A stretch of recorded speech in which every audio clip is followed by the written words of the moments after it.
وضع میں، قطع میں، صورت میں، لباس میں، کردار میں حضور صلی اللہ علیہ وسلم کے طور طریقوں کو اپنانا۔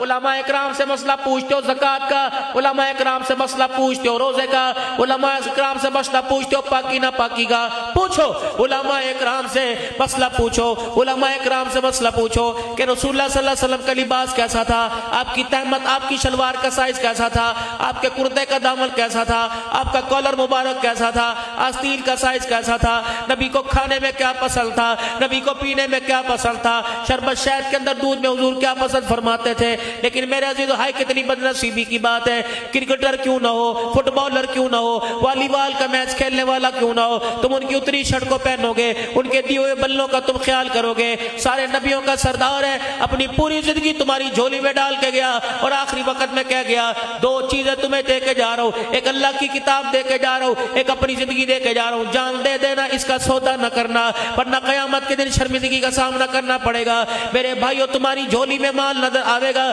گھر کے اندر گلوں میں سونا چاندی کا سیٹ نظر آئے گا۔ بتاؤ خدا کی کتاب کا کتنے دن ہو گئے گھر میں آپ نے، میں نے کسی نے قرآن کھول کے دیکھا؟ کیا تیری میری بچی کے ہاتھ میں قرآن کھلا نظر آیا؟ بہن بیٹی کے ہاتھ میں قرآن کھلا نظر آیا؟ کتنی بد نصیبی کی بات ہے، کبھی رو کے نہ دکھایا۔ کیمسٹری میں بچے کی کمپارٹ آ گئی، رو کے دکھایا۔ فزکس میں فیل ہو گیا، رو کے دکھایا۔ الماری کے اندر کتابیں فزکس کی کیمسٹری کی ساری پڑھی ہیں، لیکن کبھی غور سے دیکھو کہ الماری میں اللہ کا قرآن بھی پڑا ہوا ہے، پھر خدا کے آگے رو کے کیوں نہیں دکھاتے، ہاتھ اٹھا کے کیوں نہیں دکھاتے؟ اللہ کتنی بد نصیبی کی بات ہے، ہر کتاب تو نے رٹو طوطے کی طرح پڑھا دی لیکن قرآن پاک تو نے نہ پڑھایا۔ اللہ بد نصیبی کو معاف کر دے، الہ العالمین قرآن کی دولت نصیب فرما۔